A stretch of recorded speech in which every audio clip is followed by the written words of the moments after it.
Dear colleagues, good afternoon. Thank you for joining us today afternoon here in this absolutely insignificant and irrelevant panel discussing Russia. My name is András. I'm from the German Council on Foreign Relations and also Vilnius University here. And I have the pleasure and the honor to moderate this panel composed of 4 distinguished speakers. Some of them have been long-standing friends of mine.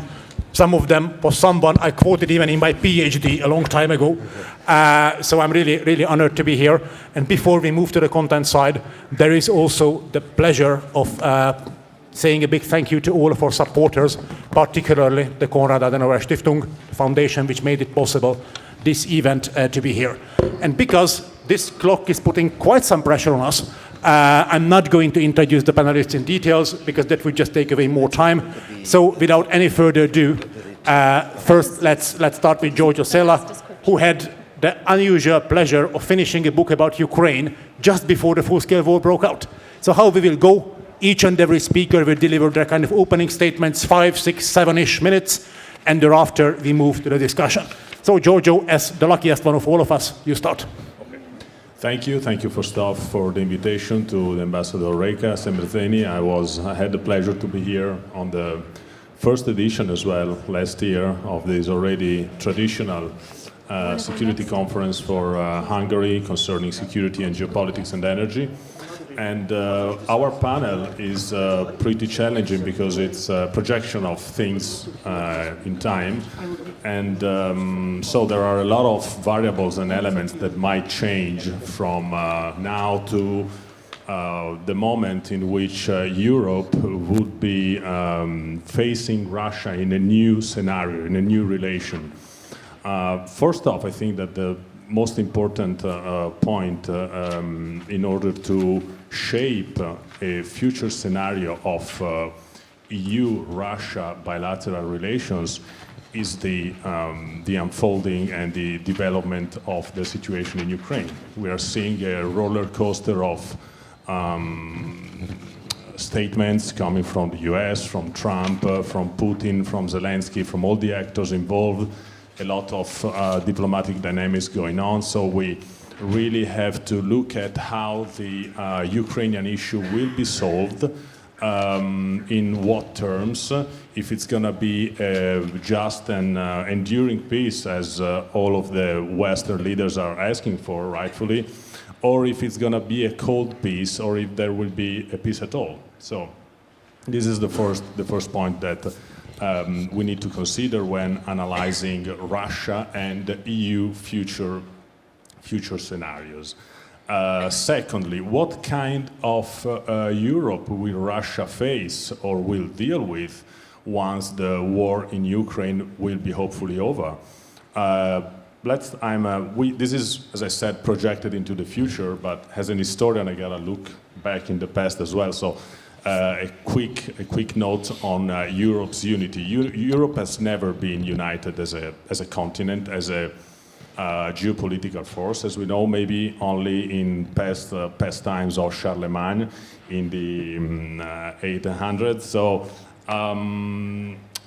right now, paradoxically, even though most critiques of coming towards the EU is that they lack cohesion, that they are divided, and that's true on one way, but on the other, the European Union is gaining cohesion as it never had before in its history, because since the 50s, from the monetary, economically, banking system union, this is the first time that we are getting closer to a united Europe, something that never happened in history. So the last 2 elements that Europe needs and that still lacks is, of course, a foreign policy vision, as we all know, and a military unity that it's something that is completely lacking right now, but they are working on it with the rearm issue that we are all talking about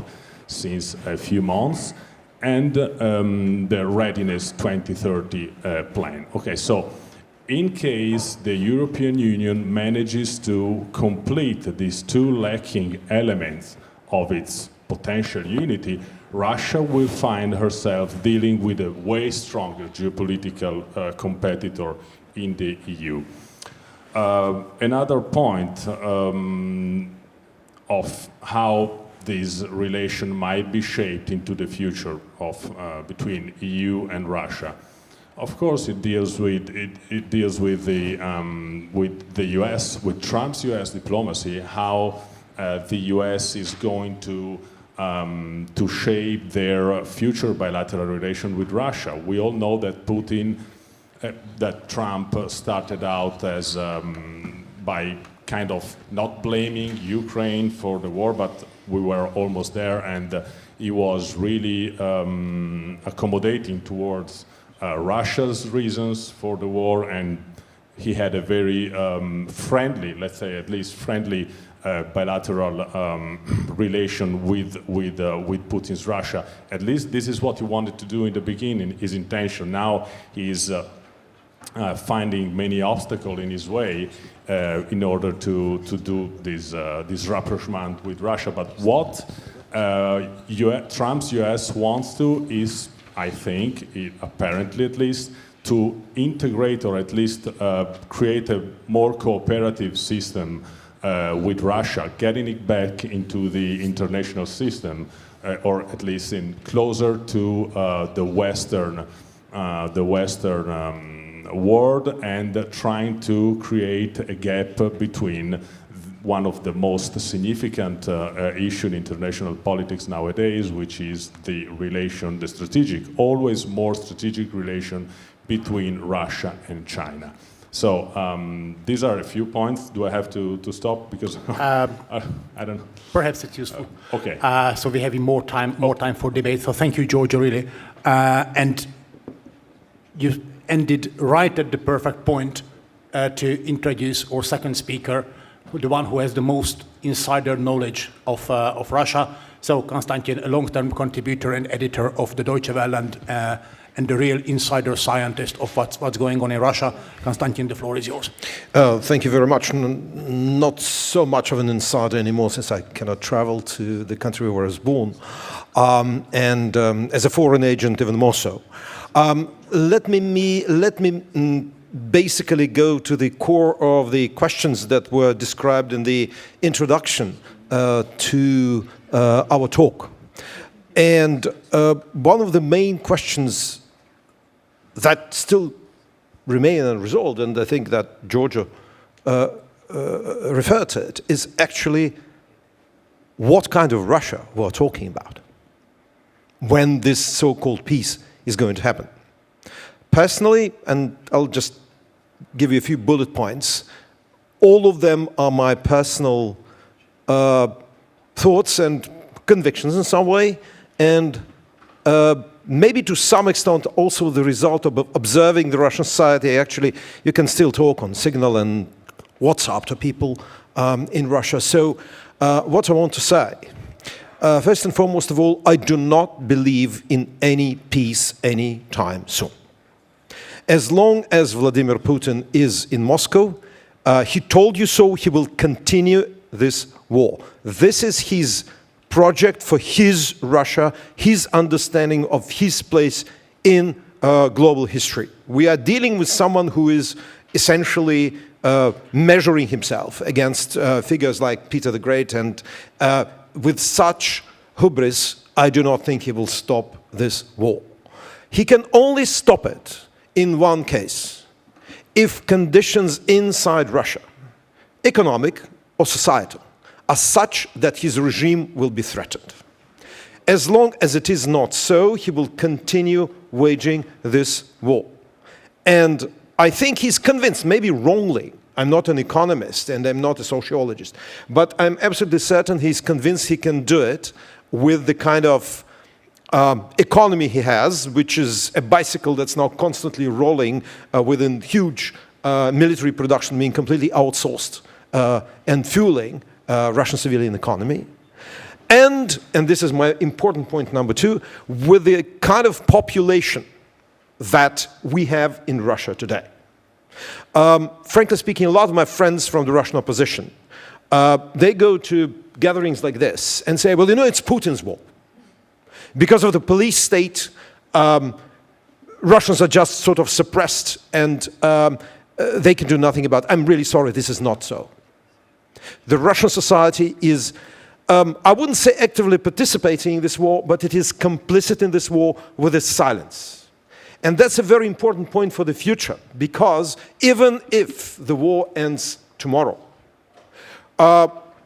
you'll have to deal with the Russian leadership which presides over a society which is atomized, completely devoid of political interest, completely pliant, and submissive to the authorities. Moreover, I can tell you, if you look at the indirect ways of measuring Russian public opinion, it has been vastly impacted by this war in a very negative way. Lots of Russians do believe all the stories about Ukrainians eating Russian children. And I spoke recently to people that fight at the front in the Russian Legion, the volunteer force of Russian volunteers fighting on the Ukrainian side. They told me about prisoners they take. And a lot of these, especially from the regular forces, are pretty well motivated. They believe they're fighting a very, very good war. Now, on top of it, you have the biggest and the most popular job now in Russia, which is called a mercenary. Because for 5 million rubles, which is about 55,000, 60,000 euros in current exchange rate, people agree to go and fight, kill, and die. Moreover, in spite of the fact that casualties are immense, we still have a significant number of people that agree to do it. So, in such circumstances, A, this regime can continue the war for quite some time, and B, even if Putin falls tomorrow and is replaced by a Khrushchev, Malenkov, whatever, you're going to deal with a society which is brainwashed and which will be still pliant, and the leadership that will know that it can rely on such society. So I think that is important. And point number 3, which I think is very important, then I'm going to fall silent. I'm slightly tired of the debates about Russian democracy, the future of Russia, blah, blah, blah, blah, blah. I think that if we're looking from the position of the European Union, it will not be possible to impact, to influence significantly domestic developments in an atomized society living through a huge moral crisis of indifference. So the only position that I think is reasonable and tenable is to tell the future Russian leadership after the peace, maybe it's going to be the same Russian leadership, but I don't believe it. Look, what you do inside the country, as long as it's not like a Stalinist dictatorship, it's a gulag or whatever, because that always ends with aggression, we don't care.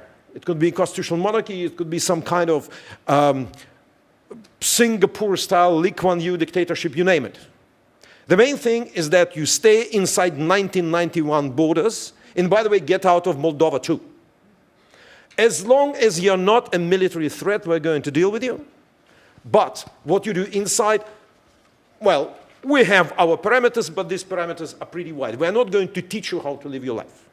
I think that is a position that could be realistic and could ensure, with a proper threat, with a proper force, security for Europe in case the regime changes. Sorry to take so much time. Thank you, Konstantin. And this is a case when the moderator is lucky, because the panelists so far have been really complementary to each other. I mean, Giorgio asked the question, what kind of Europe are we going to have? Konstantin asked, what kind of Russia are we going to have?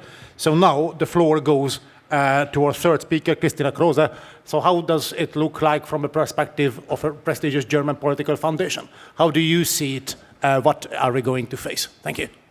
Hi, okay, it works, wonderful. It's great being here. This morning, Erika said it matters what we do and it matters what we don't do as well. So I'm going to have a look at what has happened so far and what I believe will happen because of how Russia is acting and how that determines how NATO is developing, how the EU is developing, and I can tell you what's happening briefly in Germany. So since the 24th of February 22, we all know NATO has grown. Finland and Sweden, 2 countries who never had planned to join NATO, have joined, making NATO stronger. and a stronger military partner, larger, and so on. And since then, we've had diverse summits, of course, and you know that building up the eastern flank, protecting those countries, but not allowing Russia to touch any centimeter of NATO territory. That's something that has been repeated. So in the size of NATO, in the abilities, in the willingness, we've seen changes, and I believe we will see more changes, of course, in The Hague. But of course, it will depend, if the 32 countries will stay united. But we can see, like also this morning, it has been raised from Boris Ruge, of course. In 2014, there were 3 NATO members who had reached the 2% goal, and now in last year, 24, there were 23 member states. And you all know that now more needs to happen. And in Germany, I can tell you that the debate goes towards the 3.5% or 5%. So NATO is changing at a really, really big speed. So that is what Russia has been changing to NATO.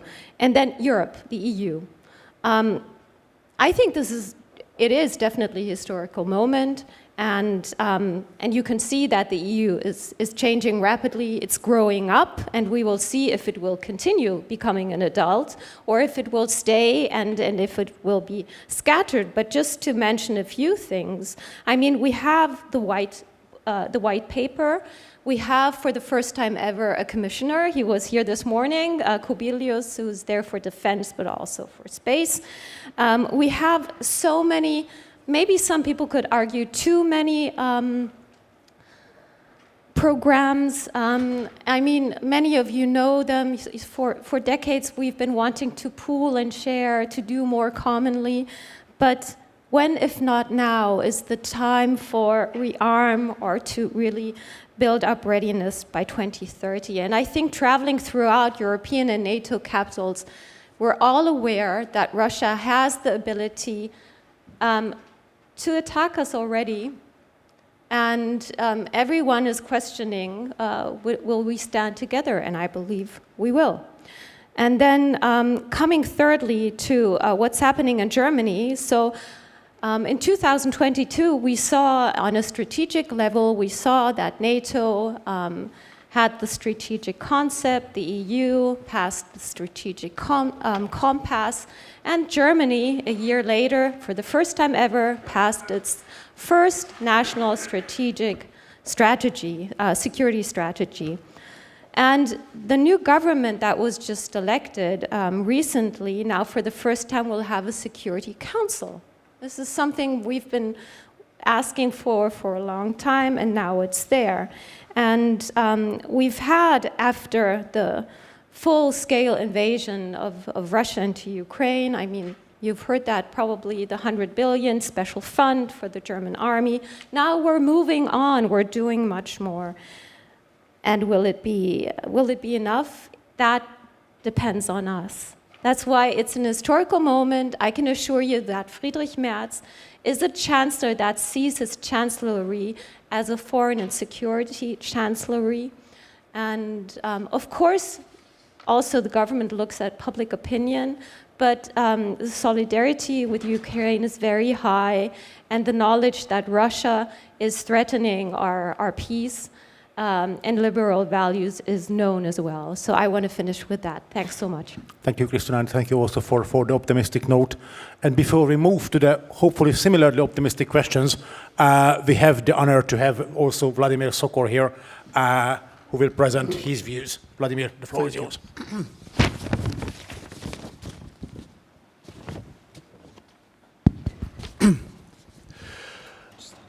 We have lost the war in Ukraine. The war is lost by all criteria and measurements of war outcomes. The task ahead is to consolidate and integrate what remains of Ukraine. In this context, it is important to prevent the return of a strengthened Russia into the field of European security affairs. Russia must not be allowed another voice, another seat at the table, or another veto power on European security decisions. Russia was present in all those three roles until 2022. The Russians are masters at blurring the lines between having a voice from outside, a seat at the table, or a recognized veto right. The Russians are blurring it, have been blurring it successfully, and Western powers have not had the stomach to prevent Russia from doing so. This must not be repeated. For our discussion today, I have jotted down a list, an itemized list of 8 security affairs issues from which we must prevent Russia from returning. First, post-armistice Ukraine. Russia will try to introduce political clauses inside the military agreements regarding a ceasefire. This is the model, among others, of the Minsk agreements. Those political clauses inside military agreements have the role of predetermining Ukraine's internal political order and allowing Russia a droit de regard, a recognized droit de regard over Ukrainian internal political developments. This must not be allowed, certainly not under the guise of protecting the so-called Russian-speaking population, which is a totally artificial political construct of Russia. Second, we must not allow United Nations peacekeepers in Ukraine as a substitute for European troops. Any UN peacekeeping contingent would have to be negotiated with Russia inside the UN Security Council regarding the command of those troops, the composition of the forces, the contributing countries, the financing, the procedures for mandating it and for terminating it.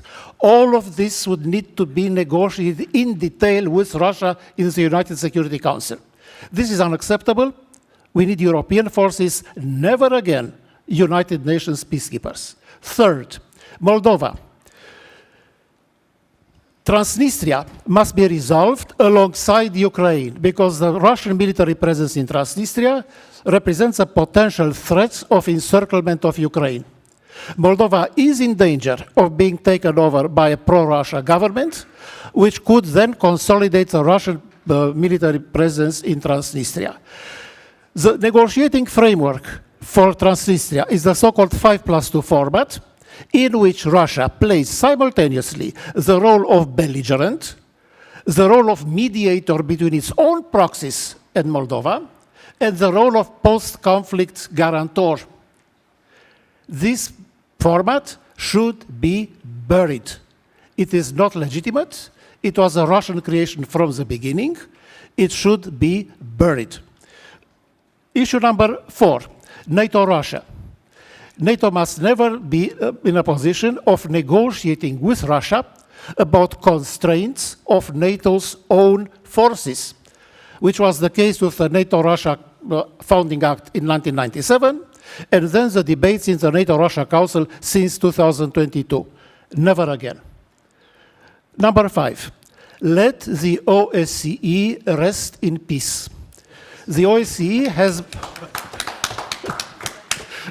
The OSCE has been blackmailed and manipulated by Russia, both at the level of the central bureaucracy in Vienna and at the level of the foreign ministries in the member countries.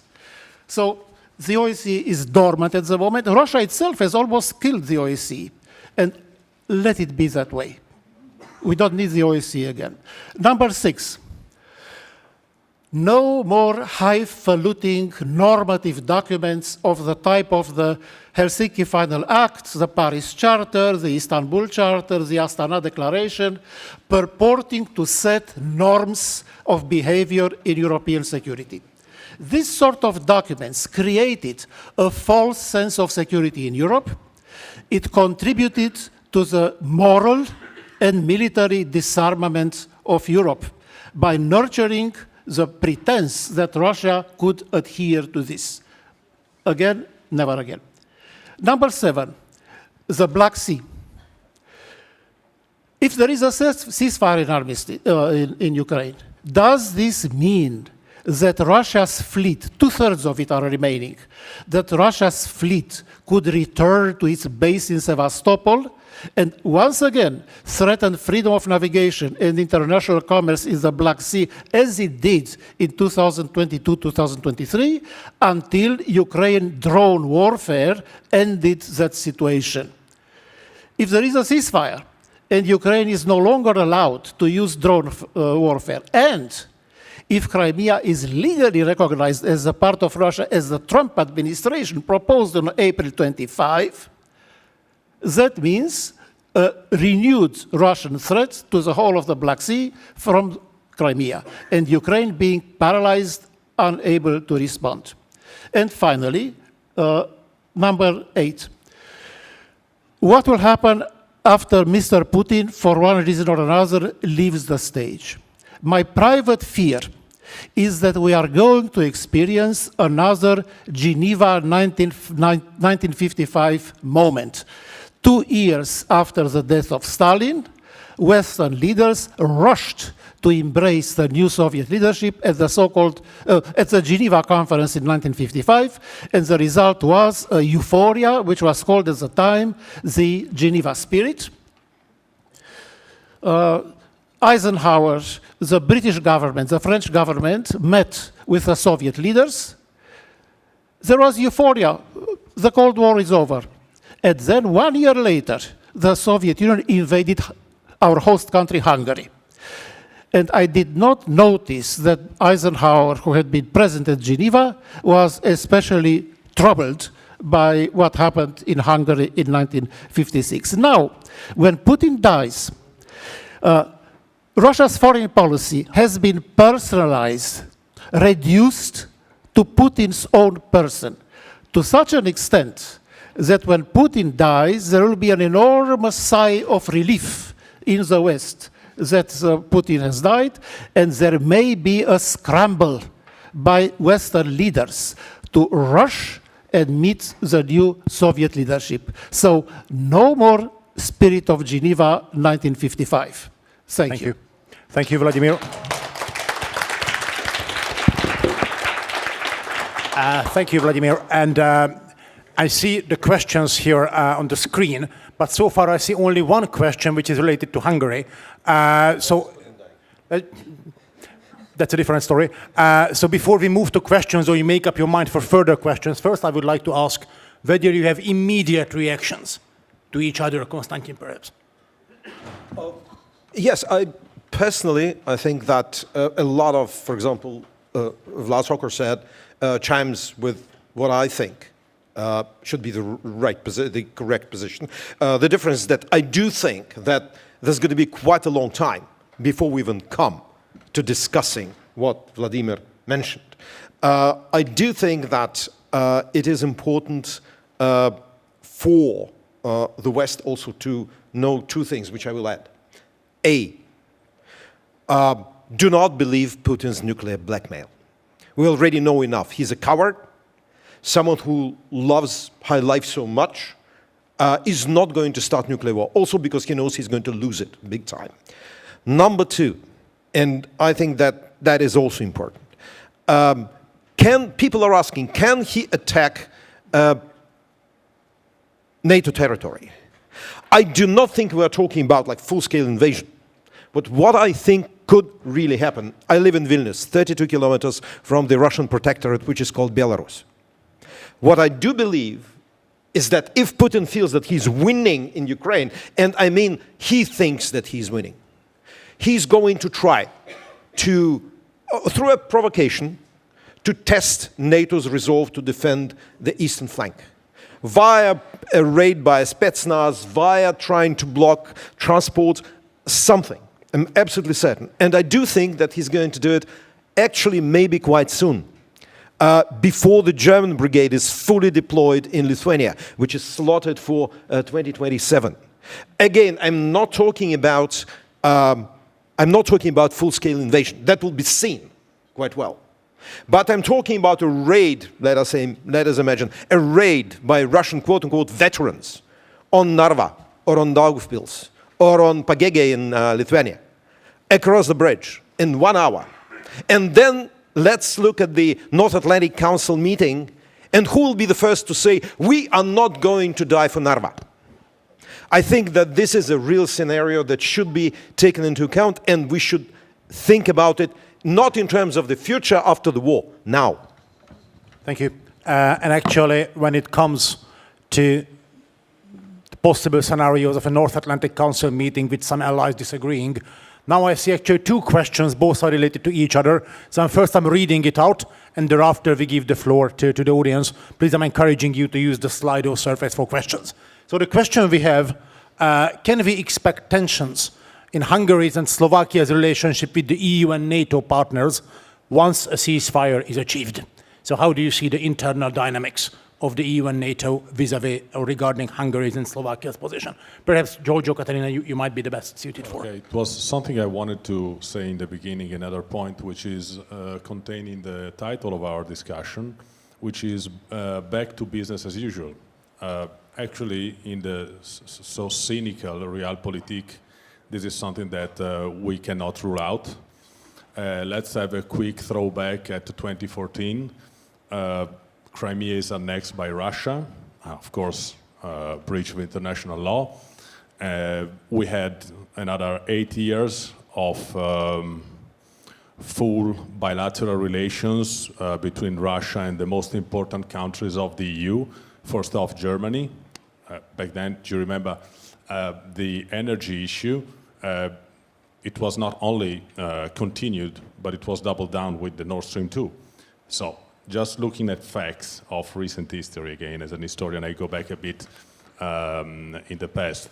Secondly, there is another issue that we have to consider when dealing with possible future scenarios. The Russian global ramification as well. When we talk about Ukraine and the whole crisis in Ukraine, we always think about the eastern flank of NATO, and reasonably so. But the southern flank, too, is linked with all of these questions, because Russia's positioning in Libya, for instance, Sudan, is getting stronger. So if we think about a possible future scenario after a potential hypothetical peace or ceasefire, which both of them are far away from being on the horizon, there are going to be different sensitivity when it comes to the bilateral relations of the different states. Not only Slovakia and Hungary that have had pro-Kremlin or let's say friendly posture towards Moscow in these years as well of the war. But think about Italy as well. They are going to have different issues concerning Russia when it comes, for instance, to Libya, as I said, Sudan, and other possible new hotspots of crisis where Russia have a saying, have a voice. Okay. Thank you. By the way, Libya and the Middle East is very close to my heart. Half of my wife's family lives in Syria, Syrian Christians. I think that what President Trump should do, should tell Ahmed Sharaa, in exchange for lifting the sanctions, shut down the Russian bases. They are just serving Russian outreach in Central Africa and in Libya, and whatever Prime Minister Netanyahu thinks about it is completely irrelevant in these circumstances. And the good news is that the al-Shara government is just about to finalize a deal about the Tartus port, and not with Russia, but with the Middle Eastern ally. If that one is going to be finalized, Russia's presence in Syria will weaken decisively. And what Giorgio said, if they weaken in Syria, then the comparative importance of Libya and the ports and the 2 airports there will grow considerably. So we are very much in a country, perhaps. Well, concerning the ceasefire, there was a question. Let's see how fast that happens. Who will guarantee that, the obligations will be met? What sort of? But certainly, I mean, the recipe is there that Ukraine has to stay sovereign, independent, and to fulfill its own pursuit of happiness, its own self-determination. So that won't happen, and EU and NATO needs to keep on course. I don't really see that there's going to be moving away, and but. That will, but to your wish list, Vladimir, I would just like to ask, if we come to that, a special tribunal, of course, which the Council of Europe is now starting on Ukraine, and then, of course, reparations issue, because how to rebuild Ukraine, and it's not just about the frozen assets, but of course that there's responsibility and justice needs to be established. About financial responsibility, one of the basic indicators of war victory or war loss is who pays the damages. And at the present time, there is no sign that we could force Russia to pay for damages. At the very best, if there is a reconstruction process in Ukraine, it will be at the cost of the West. So it is inescapable to confiscate Russian capital deposited in the West, to compensate Ukraine not only from the proceeds of the deposited capital, but from the capital itself. Otherwise, it would be an admission of defeat on our part. As regards political and legal responsibility for war, and for war atrocities, of course I would support an international tribunal. It would most likely not have real legal effects because too many governments in the world are interested in business with Russia rather than ethics or even rather than strategy. So it is not realistic to seek a judicial verdict against Russia, but it would be an important contribution to the moral rearmament of the West. Thank you. Thank you. And if I be elegantly ignorant to the clock, it means that we would have time for one question from the audience. There I see a gentleman. Please raise your hand so the colleagues with the mic can find you. No, they can't, so I give you mine. Hello. Thank you for this intriguing discussion. My name is Sean. I am from the United States, and I was actually a director on the Trump campaign. And my question is, you guys raised 2 points here. One is that Mr. Vladimir, I believe, you said that Ukraine is going to lose this war. Well, from the American perspective, the fact that there's going to be a sovereign Ukraine that is not ruled by Russia is going to be a tremendous victory in itself. So how is Ukraine going to lose this war? And two, I'm sorry, the gentleman in the bow tie, I can't read your name over there. My name is Konstantin. Nice to meet you. Nice to meet you, Sean. So my question to you is regime change really the course that we should pursue with Russia? Because that seems like, I know you think that it's a nuclear bluff, but the threat of nuclear war seems very real to us in America. Sean, I can answer very briefly because that's the shortest answer I can give. No, it's very clear from my remarks that trying to change regime in Russia is futile. Moreover, whatever the regime comes after that, we can't predict it. We don't know. The main thing is to create conditions in which this new regime, maybe it's going to be okay, maybe it's going to be unpleasant. I don't believe it's going to be some kind of crazy fascist dictatorship. But what I do believe is that this regime has to be told in no uncertain terms. You stick to officially recognized borders, don't show your nose outside of them, and that's going to be the main policy. That is my conviction. Thank you, Konstantin. And Vladimir also got a question about whether we have lost the war in Ukraine. I did not say that Ukraine lost the war. I said that we all lost the war. The West too. The United States and Western Europe too. We all lost this war, not only Ukraine. Ukraine was fighting on our side and it lost in the field, but we lost overall. The Biden administration set the stage for this defeat. In fact, it predetermined the outcome in the form of a partition of Ukraine along such lines, such front lines that would exist at the moment of the armistice. The Biden administration predetermined this outcome. The Trump administration and its European allies chose not to reverse this outcome. They could still reverse it, but they have chosen not to do so. So the defeat is a collective one. Now, the proposition that Ukraine is winning the war or will have won the war because it's still a sovereign state and even a democratic state and so on. Ukraine suffered 2 rounds of territorial amputations and the West did nothing. This is the basic outcome. Ukraine lost its basic economic resources in the East, in the Russian-occupied territories. This is a criterion of defeat. Ukraine lost 1/3 of its population. This is a criterion of defeat. And Russia will have ample opportunities after the armistice to destabilize the Ukrainian democracy from within by interfering in the upcoming presidential and parliamentary elections. So we lost, we must admit that, unless we somehow reverse it. But we must consolidate and integrate what remains of Ukraine. That is the task ahead. And that includes military alliance in some form or another, NATO membership or other, between Ukraine and the West.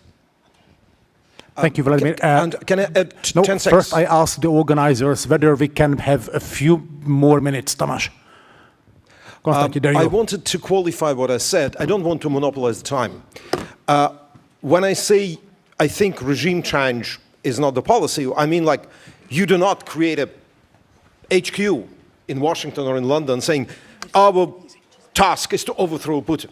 Yeah, not this kind of, he's not Saddam Hussein.